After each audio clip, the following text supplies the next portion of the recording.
Aksharam International TV, bonjour, bonsoir. Bienvenue à cette nouvelle communication de votre émission Les Échos de la thérapie. Quelle est la responsabilité spirituelle des aînés? Mieux, quelle est la charge spirituelle des aînés? Vous êtes parents, vous êtes parents, naturellement, vous avez un enfant qui soit aîné.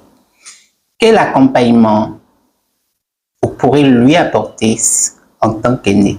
Quelle est votre responsabilité envers votre enfant aîné? Si vous êtes un aîné, quelle est votre responsabilité et quelles sont les choses que vous devez comprendre? Restez avec nous dans cette émission pour pouvoir découvrir tout cela avec notre invité habituel, M. Maurice Awindé. Bonjour. Bonjour, Monsieur Mario. Comment tu vas? Ça va super, très, très bien. Alors, bonjour, pour aujourd'hui, téléspectateurs et téléspectatrices, nous sommes là une fois encore pour parler spiritualité, thérapie, équilibre, épanouissement. Et voilà, l'aventure continue. L'aventure continue avec la charge spirituelle des aînés. Qu'est-ce que nous devons comprendre lorsque vous parlez de charge spirituelle des aînés? Qu'est-ce que nous devons comprendre par là? Et nous estimons simplement que la science naît de l'observation. Et si vous avez déjà vécu sur cette terre pendant un certain nombre d'années et que vous observez ce qui se passe au sein de votre propre famille et au sein des familles environnantes, vous allez constater alors que il y a un phénomène.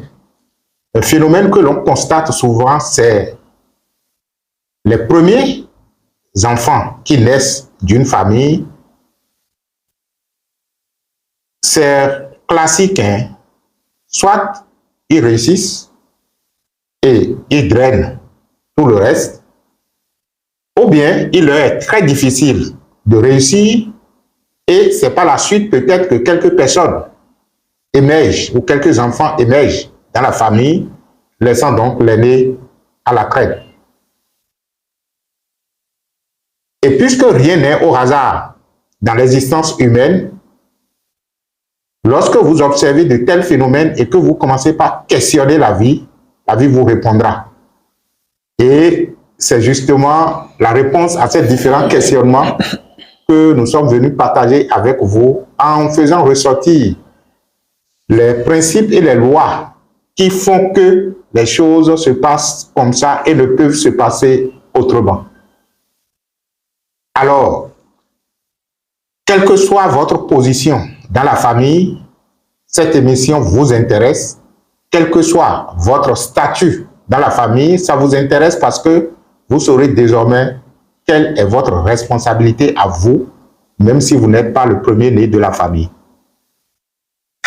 Quelle est notre responsabilité, même si ce n'est pas le premier, disons, l'aîné de la famille, autant de points que nous allons aborder dans tout à fait. Alors, à cet effet, nous sommes sur le plateau des échos de la thérapie. Pourquoi parler de la charge des aînés alors que nous sommes plein pied dans la thérapie? Bon, comme on le dit souvent, quand nous parlons de la thérapie ici, c'est thérapie pour l'épanouissement intégral, pour le développement et l'épanouissement intégral. Et il est récurrent que nous recevions des gens qui, en dernière analyse, ressortent justement qu'ils sont, disons, l'aîné de la famille et ce simple statut qu'ils n'ont pas suffisamment compris pour assumer leur charge, pour assumer leurs responsabilités spirituelles, sont à l'origine de beaucoup de blocages qu'ils vivent.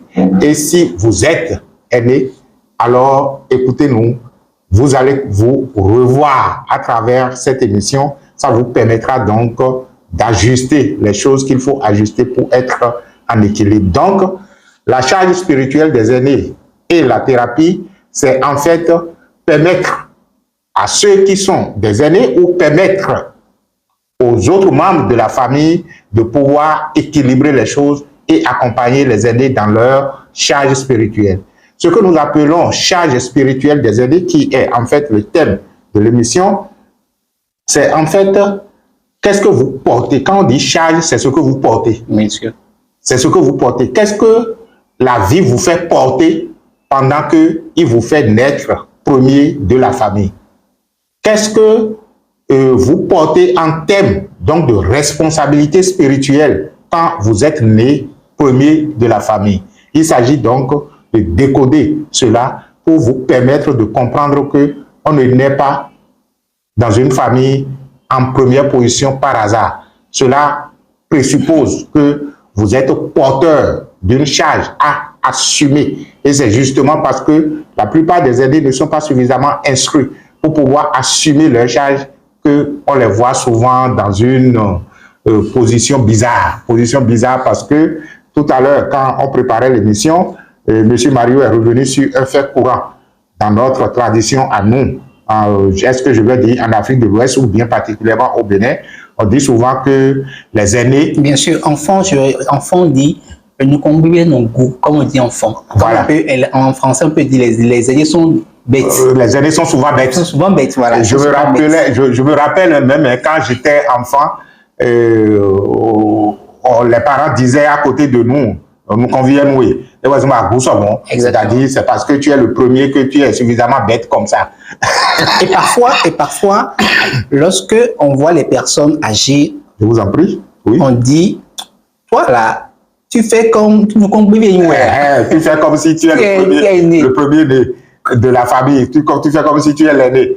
Donc, on a déjà des préjugés, on a déjà je vais dire des idées types que l'on colle à ces aînés, à ceux-là qui sont premiers nés de la famille, comme quoi ils ne sont pas suffisamment intelligents, ils ne sont pas suffisamment éveillés, ils ne sont pas suffisamment éclairés, alors que ça doit, disons, cacher un code qu'il faut décoder. Et c'est vrai hein, que en analysant et en les regardant, pour la plupart, on sent pour certaines personnes que ça va pas trop.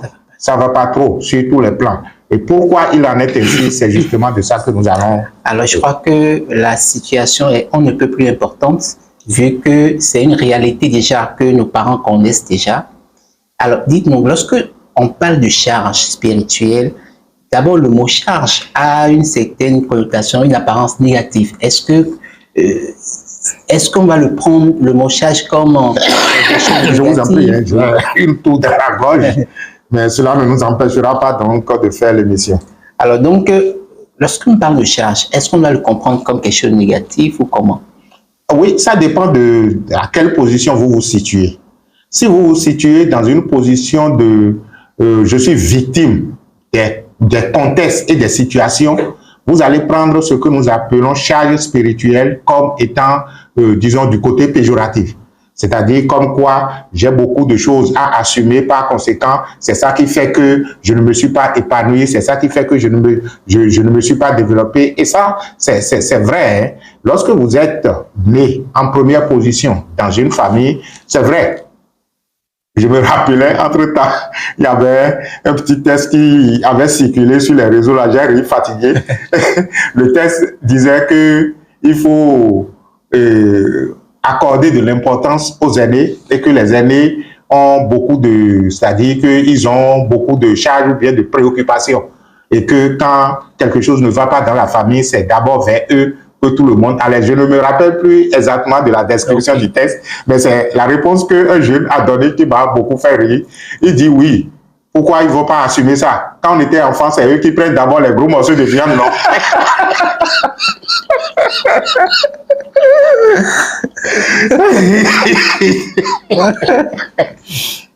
C'est vrai que quand, dans la famille, on mangeait dans un même plat, il reviendrait quand même à l'aîné de prendre en première position la viande avant que les autres ne prennent. C'est des faits traditionnels qui, en fait, garantissaient au moins une certaine hiérarchisation au sein de la famille et autorisaient, ou du moins demandaient aux plus petits de respecter les aînés. Parce que, bon, il prend d'abord le morceau de viande avant que vous le preniez.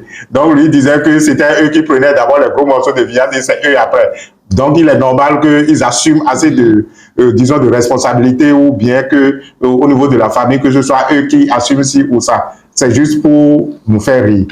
Revenons au contexte du sujet, même si on n'est pas en dehors du contexte du sujet. Bien sûr, bien sûr, bien sûr. Donc, vous êtes en train de nous expliquer que la charge des aînés, la charge spirituelle ne doit pas être considérée, en fait, ça dépend de la position de la personne. Justement. Un peu.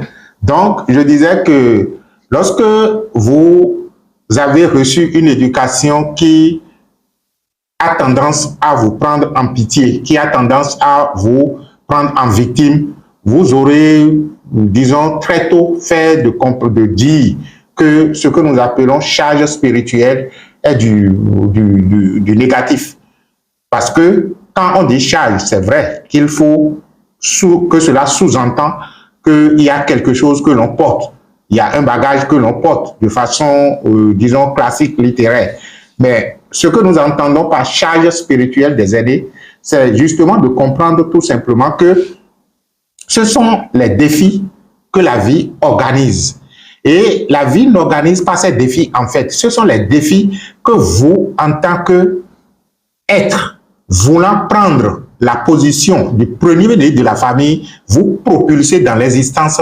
Et ces défis, vous les propulsez dans l'existence afin de les vivre pour naturellement vous éveiller au potentiel dont vous êtes doté. Parce que retenez quelque chose, la vie ou vous-même, en termes classiques, en tant qu'être, vous ne pouvez jamais vous éprouver au-delà de ce que vous pouvez supporter.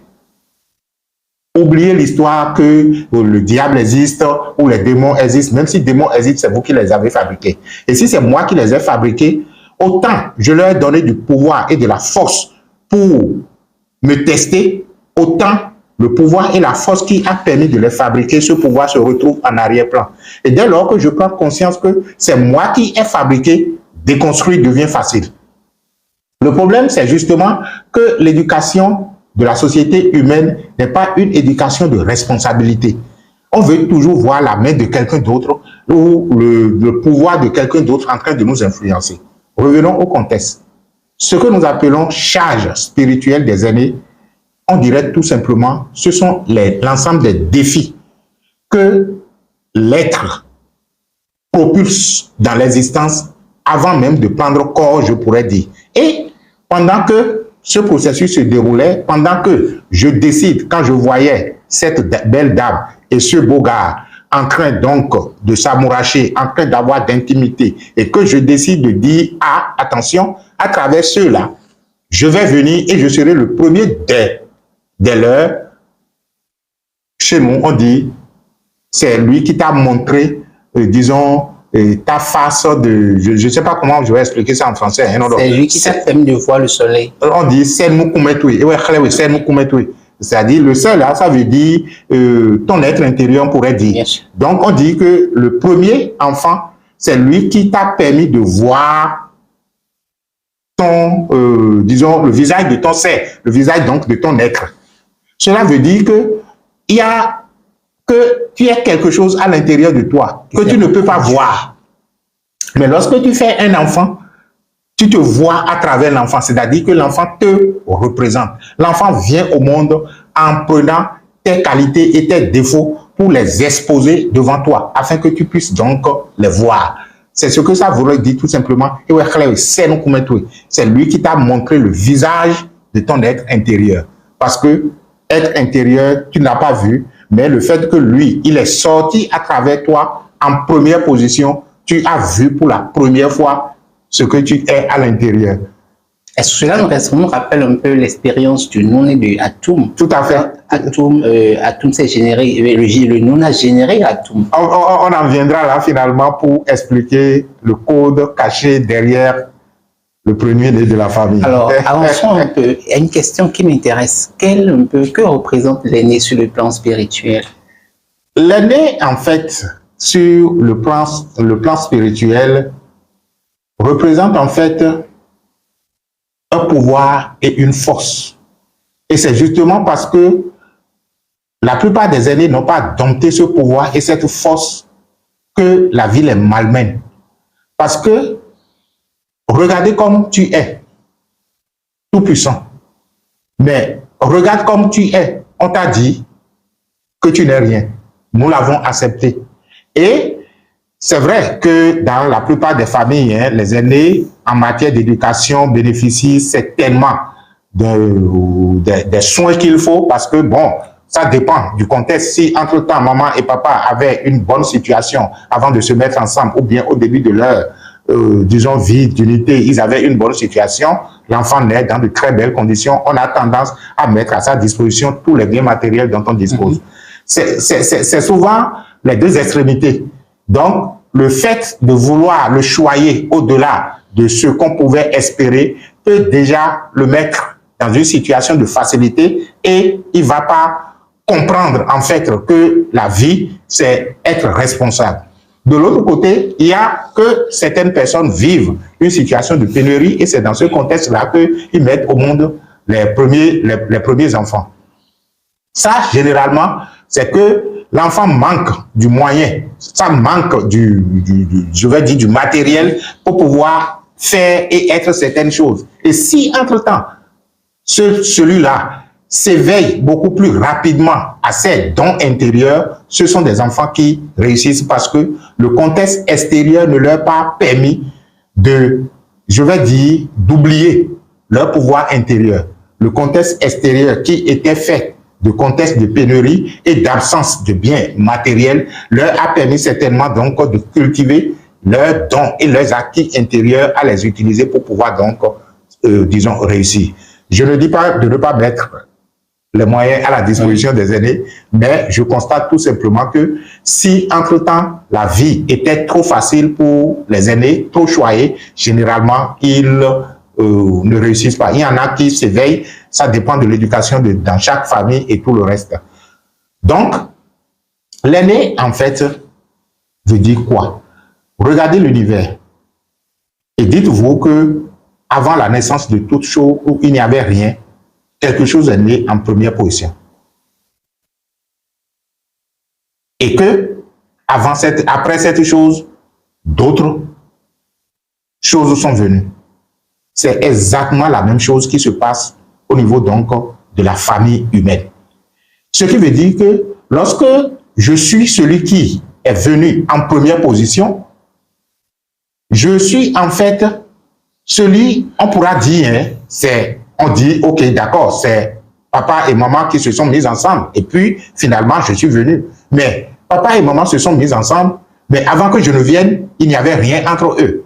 Cela veut dire que je suis en même temps papa, je suis maman, et je suis en même temps ce que eux deux, ils sont et ils ne sont pas. Parce que, en fait, lorsque vous prenez quelque chose qui est né de deux, il a seulement le pouvoir des deux, mais son propre pouvoir à lui. Je me rappelle, hein, entre-temps, il y avait un échange entre mon feu père et moi, où on développait une argumentation ensemble et tout le reste. Et quand j'ai fini de présenter disons, mon raisonnement, mes arguments, il dit d'où est-ce que moi j'ai tiré toute cette intelligence-là. En tout cas, que de toutes les façons, que c'était lui qui est d'abord intelligent et que par la suite je suis venu. Je lui ai dit oui, ok, d'accord, je reconnais que vous êtes intelligent, mais j'ai pris votre intelligence, j'ai ajouté la mienne. Bien sûr. C'est pour lui dire en fait que il ne peut pas prétendre être plus intelligent que ce qu'il a mis au monde. Donc, vous, parents, vous ne pouvez pas prétendre être plus intelligent que l'enfant que vous avez mis au monde. Il a pris déjà toute votre intelligence et il a ajouté la sienne. À moins que l'enfant ou l'aîné ne sait véritablement pas sa position et n'utilise pas tous les dons et les acquis spirituels à sa disposition avant même de choisir venir à travers vous. Donc, lorsque nous parlons de la charge spirituelle des aînés, ce sont ces potentiels qui, en fait, sont inhérents à sa position d'aîné. Donc, ce n'est même pas à aller cultiver ou à chercher. C'est déjà inhérent à sa position d'aîné. Et il ne peut pas naître aîné sans ces potentiels dont on parle. Le fait de dire « je suis l'aîné », je suis le premier à venir, veut dire tout simplement qu'il a capitalisé assez de force, assez de pouvoir pour pouvoir gérer toute la charge de la famille. Et tenez-vous bien, ce n'est pas pour rien que lorsque papa et maman commencent par être fatigués, ce sont les aînés qui prennent la charge de la famille. Bien sûr. Dans l'ordre naturel des choses. Parce qu'ils sont déjà prédestinés à jouer ce rôle-là. Ils ont déjà le pouvoir de jouer ce rôle. Maintenant, le reste, c'est, on peut vous dire que vous êtes prédestiné à être ci ou à être ça, mais si vous ne faites pas ce que vous devez faire et que vous n'êtes pas ce que vous devez être pour pouvoir donc jouer ce rôle, ne dites pas que la nature ne vous a pas doté de ce pouvoir-là. Je me rappelle un peu, ça me rappelle un peu l'expression familiale que nous avons souvent, où, je vais le dire en fond et le traduire après. On dit, les parents disent aux aînés, oui, vous voyez, un peu comme pour en français, vous les aînés, veillez sur vos frères. Tout à fait. Donc, on appelle toujours l'attention des aînés à prendre en charge, disons, ceux qui viennent après eux. Est-ce à dire que l'aîné a un élément de pouvoir? C'est en fait ce qui se traduit et c'est ce que nous sommes en train de dire. L'aîné a un élément de pouvoir. L'élément de pouvoir que l'aîné est, je ne veux pas dire l'aîné est un élément de pouvoir. Je ne dis pas que les autres enfants ne sont pas dotés d'un pouvoir, mais l'aîné est un élément de pouvoir parce que la nature l'a prédisposé à gérer les autres. Donc, il suffit tout simplement qu'il s'éveille à son pouvoir pour mieux se gérer et mieux gérer les autres. Mais le problème, c'est que lorsque on met un pouvoir à votre disposition pour un but donné et que vous ne vous éveillez pas à ce pouvoir ou à cette force pour pouvoir accomplir la mission pour laquelle vous êtes prédestiné, cela naturellement va vous déséquilibrer. Donc, la plupart des aînés qui sont en position de déséquilibre psychologique, matériel ou, disons, financier, c'est lié justement au fait qu'ils n'ont pas compris la charge qu'ils doivent assumer et aller chercher les ressources nécessaires pour pouvoir mieux assumer. Parce que lorsqu'on vous place dans une chaîne de nature, c'est-à-dire que je suppose qu'il y a une chaîne naturelle dans laquelle vous vous trouvez et que vous devez jouer un rôle. Et la vitesse à laquelle vous devez tourner pour que l'ensemble du cosmos, de l'univers tourne. Bon, je prends juste l'univers familial. La vitesse à laquelle vous devez tourner pour que l'ensemble de la nature famille tourne correctement. Lorsque vous ne tournez pas à cette vitesse, vous allez déséquilibrer votre propre vie et par conséquent déséquilibrer, disons, votre existence. Alors, il y a une situation, certainement, que des gens remarquent autour d'eux, comme j'en ai remarqué chez certaines personnes, où dans l'évolution des enfants, oui, ce n'est plus l'aîné, ce n'est plus la voix de l'aîné qui porte. Oui. Et que c'est la voix de celui qui vient après, ou de l'un autre membre de la famille, qui porte plus que la voix de l'aîné. Et parfois on dit, mais lui il est l'aîné, mais on le voit. Finalement, c'est comme si l'autre a pris un peu cette responsabilité d'aîné. En fait, l'autre n'a pas pris la responsabilité de l'aîné. Comment comprendre ça? L'aîné n'a pas été soit accompagné à s'éveiller à son pouvoir, ou l'aîné n'a pas véritablement eu, disons, je vais dire, la chance de comprendre ce qu'il est venu faire ou ce qu'il est venu accomplir. Mais je disais tout à l'heure que j'ai une toux dans la gorge, excusez-moi s'il vous plaît. Bien sûr. Je disais tout à l'heure que lorsque vous prenez une cellule familiale, chaque élément de la cellule familiale est comme un maillon d'une chaîne. Et chaque élément a un rôle spécifique à jouer pour l'équilibre et l'harmonie de la famille. Toi, aîné, la vitesse à laquelle tu devrais vibrer pour permettre donc à cette chaîne familiale de bien fonctionner, tu ne vibres pas. Voilà que la vie, dans sa globalité, est évolution. Ce qui fait que la vie commence par chercher, à défaut que telle personne joue convenablement le rôle, qui dans la famille pourrait éventuellement jouer le rôle ou bien, disons, faire le complément d'énergie nécessaire pour que ça puisse aller. Et là, on peut trouver d'autres en deuxième, en troisième ou bien même le dernier qui, en fait, commence par avoir, disons, des inspirations, de l'intuition à pouvoir, disons, jouer le rôle que l'aîné ne jouait pas. Je me rappelle de cette histoire, j'en avais même fait une capsule là-dessus, oui.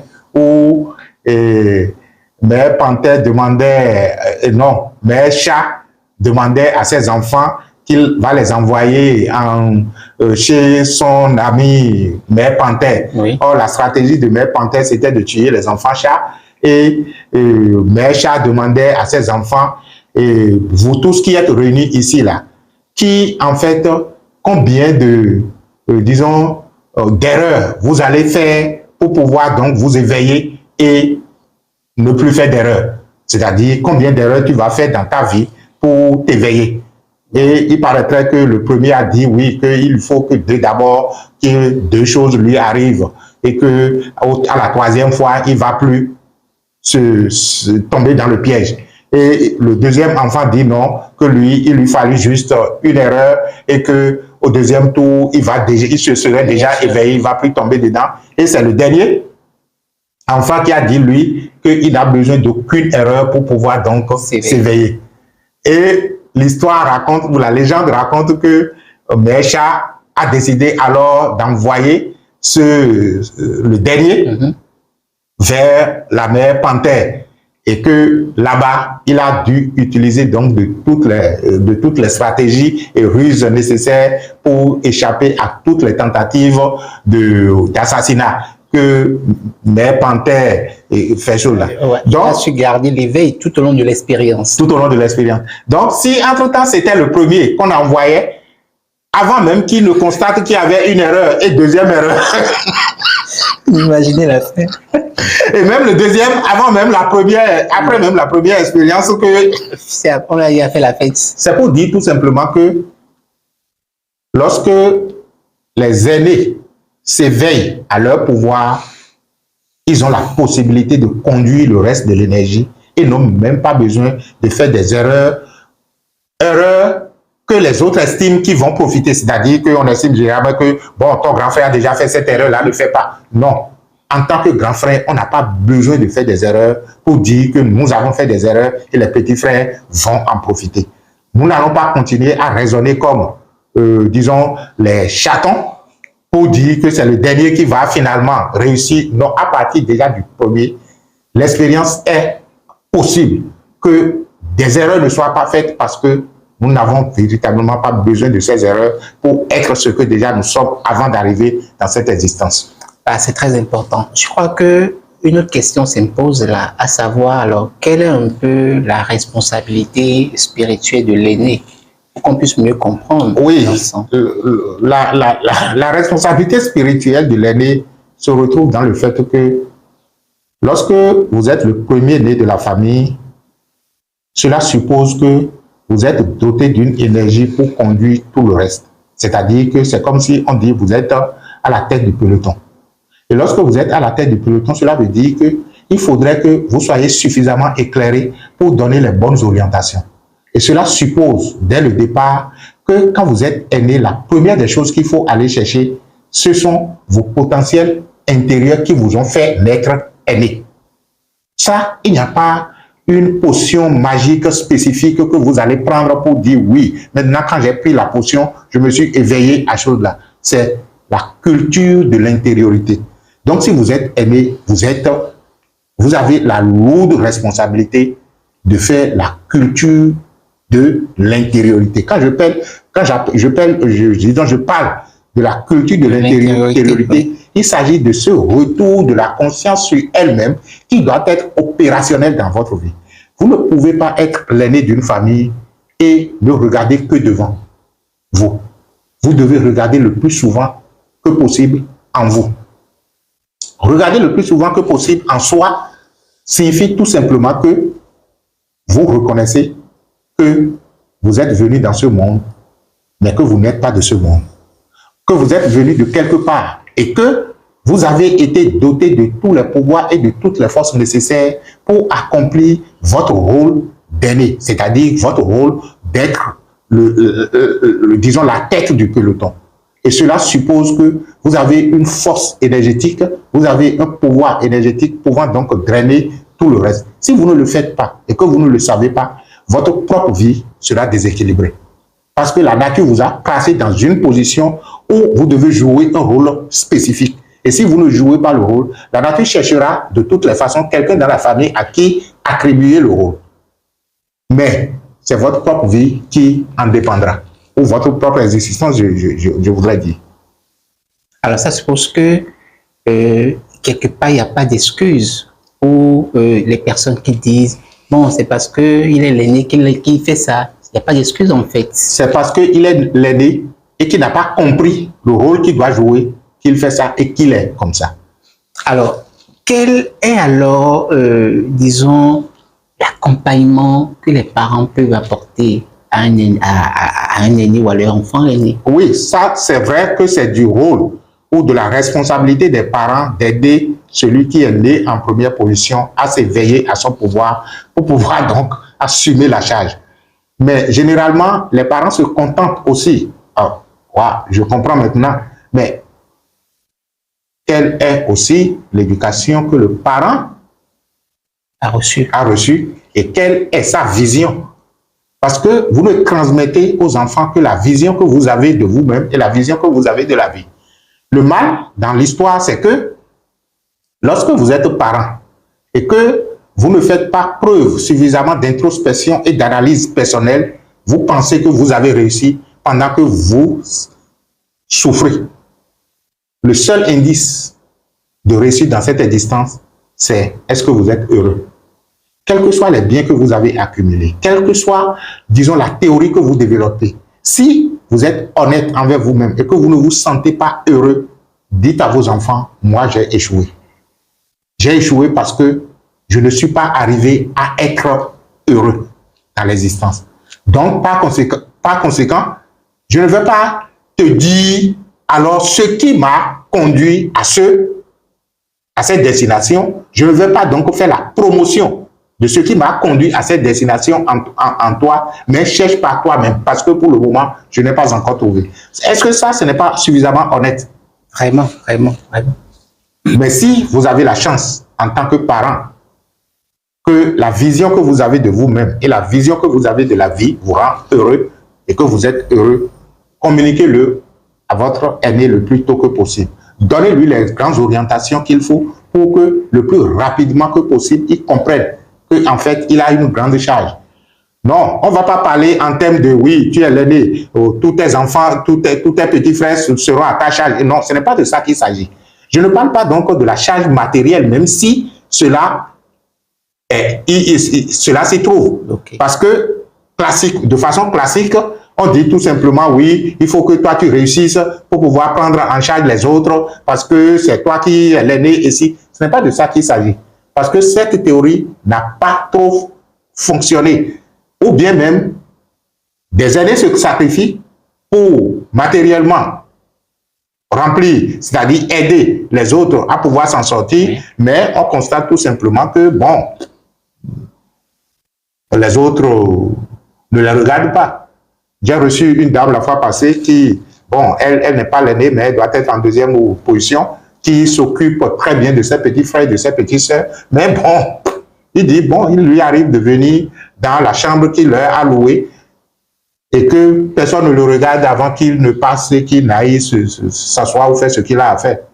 Elle n'est pas ici. Elle peut descendre et on ne va pas la calculer, quoi. Et pourtant, c'est elle qui paie le loyer, c'est elle qui fait, et devant la télé dont elle a fait l'abonnement.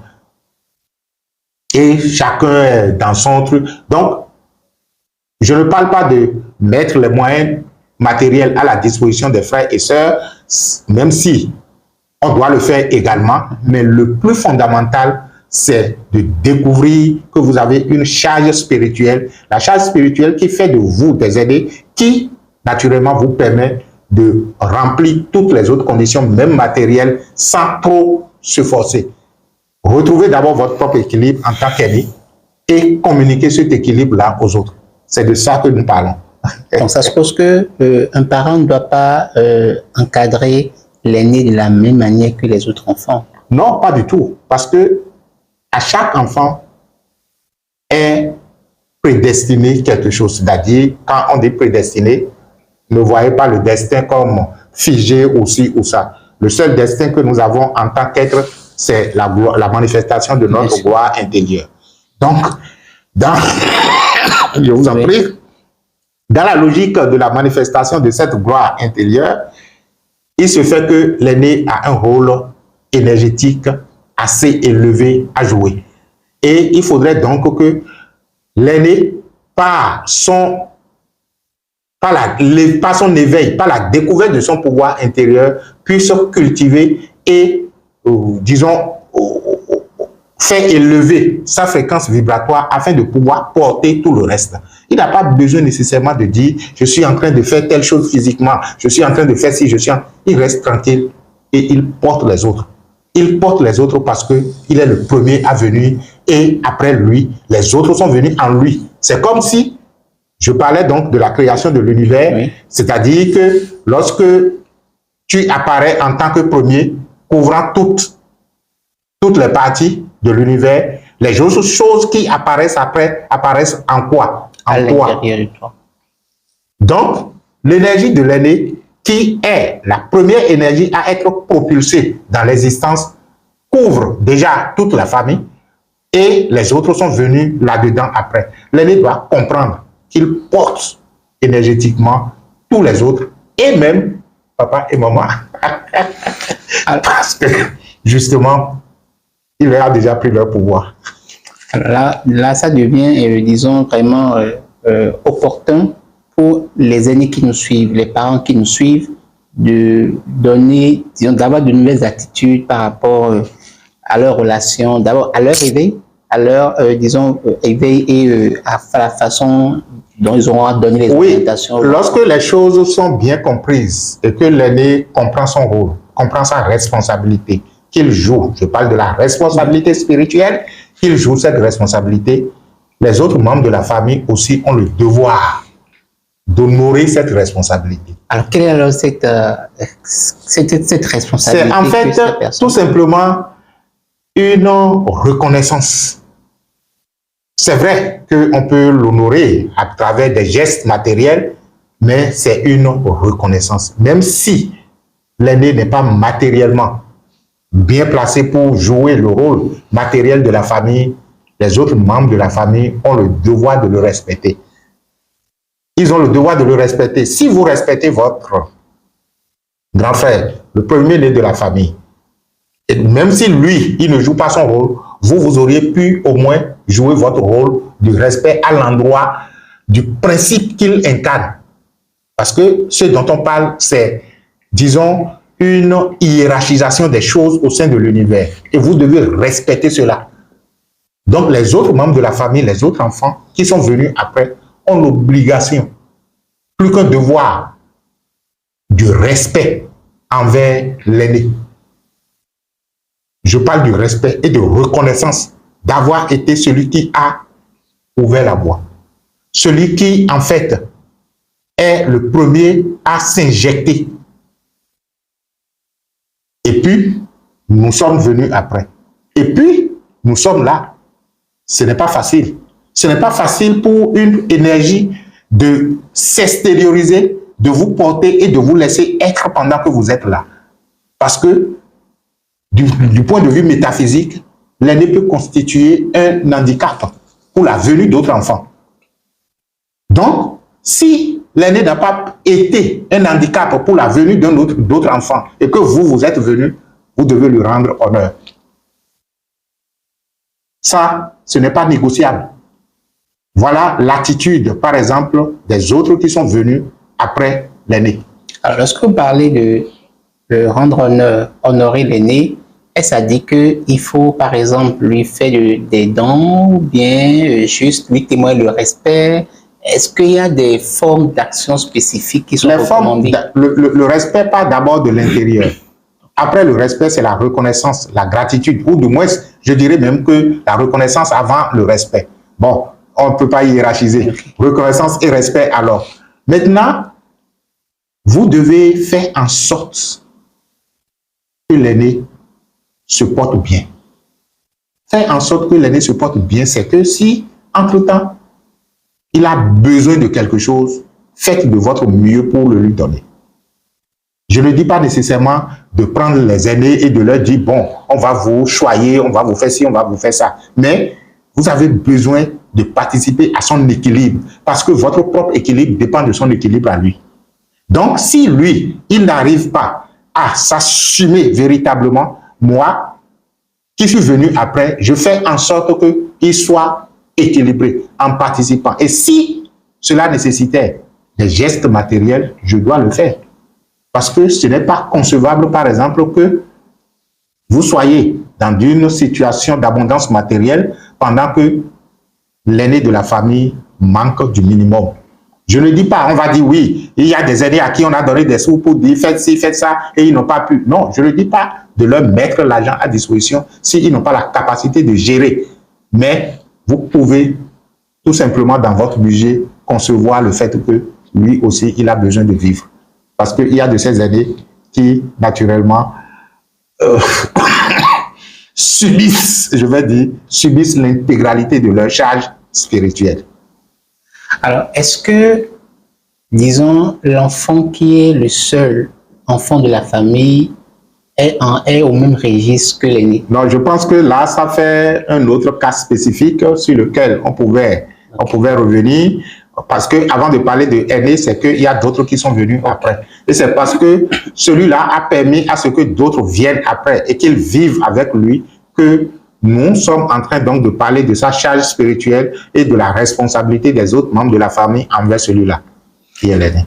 Alors, quel conseil vous pouvez un peu te donner aux aînés? Parce que parfois, on voit certains aînés qui ont ce comportement, se plaignent du fait que eux, ça ne marche pas pour eux et que les autres, ça, oui. Quel conseil vous avez à leur donner par rapport à ça? Non, si vous êtes un aîné et que jusqu'à présent, votre vie ne se déroule pas dans une forme d'équilibre et de paix, sachez tout simplement que la seule chose à laquelle la vie vous invite, c'est de reconnaître votre position. La reconnaissance de votre position et les charges spirituelles et responsabilités y afférentes. Si vous ne le faites pas, vous ne pouvez jamais vous en sortir parce que vous êtes à un niveau où, de façon naturelle, vous avez un rôle à jouer, rôle que vous n'assumez pas. Alors, il faudra alors revoir votre, je vais dire quoi, vos attitudes, vos comportements et beaucoup plus donc vous questionner pour comprendre ce qui ne va pas en vous. Quant aux autres membres de la famille, vous avez la responsabilité d'honorer l'aîné. Même si l'aîné n'est pas matériellement à l'aise, honorez-le, donnez-lui du respect, reconnaissez tout au moins qu'il vous porte en lui et faites en sorte que son équilibre soit maintenu ou bien contribuer à son épanouissement parce que votre équilibre personnel dépend de son équilibre parce que c'est lui qui a ouvert le chemin. Je crois que nous sommes au thème de cette communication. Qu'est-ce que vous avez à nous dire pour clôturer? Tout simplement que tout le monde soit en paix et que chaque membre de la famille reconnaisse sa position et joue convenablement son rôle. On n'a pas besoin de courir à gauche et à droite. On n'a pas besoin d'être opérationnel dans la dimension physique si cela n'est pas nécessaire. Mais on a besoin tout simplement de retrouver son pouvoir intérieur et de déployer ça au sein de la famille. Je vais vous raconter une expérience personnelle pour pouvoir donc clôturer la charge, pour pouvoir donc clôturer les affaires. Il était arrivé un moment où ça, c'est une expérience personnelle. Je n'aime pas souvent raconter mes expériences personnelles, mais le cas m'autorise à raconter. Tout le monde connaît au Bénin ce phénomène, entre-temps, d'une dame qui s'est proclamée Dieu et qui a dit qu'il est Dieu. Dans le temps, dans la foulée des événements, il y avait ma maman qui, entre-temps, avait décidé donc de faire chemin avec elle. Et lorsque les faits ont commencé, je n'avais pas apprécié, mais je n'avais pas de raison pour pouvoir donc dire n'y va pas, fais pas ci. Je lui ai donné mes conseils pour dire, c'est du bluff, ça n'a pas déçu. Mais pour elle, c'était la vérité, il fallait y aller, il fallait faire ci, il fallait faire ça. Nous l'avons laissé, nous, en tant qu'enfants, de dire, ok, d'accord, si c'est ta décision, il faut le faire. Mais au plus profond de moi, il y a quelque chose qui n'allait pas. C'est-à-dire, je n'admettais pas que les choses en soient ainsi. Progressivement, je me dis, est-ce qu'il faut agir ou laisser faire? La première tendance, c'est agir. Mais par la suite, je me suis retraité et j'ai dit non, je vais la laisser faire l'expérience jusqu'au bout. C'est vrai qu'à un moment donné, ça me frustrait que elle, à son âge, continue de courir pour dire qu'elle veut adorer ci ou ça. Ça me frustrait, surtout quand elle était obligée d'investir assez dans cette histoire jusqu'à ce que son petit commerce tout s'est détérioré. On n'avait pas compris très tôt qu'elle injectait de l'argent parce qu'il fallait injecter assez de sous pour être à une position donnée. Ils avaient une classification et elle cherchait le truc là, donc elle injectait de l'argent jusqu'à ce que finalement les sous qu'on croyait à sa disposition, tout est parti. Et maintenant, elle a commencé par me demander de l'argent pour faire chose là. Je lui ai dit, quant à moi, un franc ne quittera de ma main pour aller vers ce dont il s'agit parce que je n'en veux pas. Mais ce qui s'est passé, qui me permet de raconter l'expérience, c'est que à un moment donné, j'ai rencontré la dame dans le monde intérieur. J'avoue que c'est vrai que si je m'en rappelle, j'accorde de la lumière à ma maman et je demande à son esprit intérieur de s'éveiller à la vérité, tout simplement. Mais j'ai rencontré la dame dans le monde intérieur en présence de ma maman et elle voulait dire, bon, Dieu et tout le reste. Et je l'ai regardé droit dans les yeux. Et je lui ai dit, s'il y a un Dieu qui empêche les autres créatures de Dieu d'être Dieu, ce Dieu est un usurpateur de titres. Par conséquent, si tu sais que tu es Dieu, tout le monde est aussi Dieu au même titre que toi. Le raisonnement était tellement clair que elle ne pouvait pas me répondre. Ce que j'ai vu, c'est que tout simplement, elle a pris son chemin et elle est partie. Elle m'a laissé ma maman. Je n'ai pas traduit, vite compris. Mais j'ai constaté tout simplement qu'il y avait eu un débat auquel elle n'a pas pu donner justification. Mais les mois qui ont suivi, j'étais là quand la dame a dit, bon, d'aller voir le prêtre pour qu'il puisse se remettre sur son chemin. Je comprends alors que, puisque spirituellement, on s'est rencontrés et il n'a pas pu justifier son autorité sur moi en tant qu'aîné de la famille, l'esprit de la maman s'était éveillé au fait que, il faut comprendre ce que ton enfant est en train de dire parce que voilà une rencontre tripartite à laquelle la dame n'a pas pu s'en sortir. C'est pour dire tout simplement que lorsque vous assumez votre charge spirituelle d'aîné, vous laissez les choses évoluer et cela n'évolue que dans le sens de l'éveil, dans le sens de la lumière et dans le sens donc de la paix et de l'équilibre de chacun des membres de la famille. Voilà les derniers mots donc de cette communication. Je crois que nous allons continuer les discussions, nous allons continuer un peu la communication dans les commentaires et faites-nous part un peu de vos expériences, de ce que chez vous, quelle est un peu l'expérience que vous connaissez de l'achat spirituel des aînés. Laissez-nous, on va continuer les discussions en commentaire et pour l'instant, nous vous disons donc que les bénédictions soient. Namasté à vous. Et à la prochaine.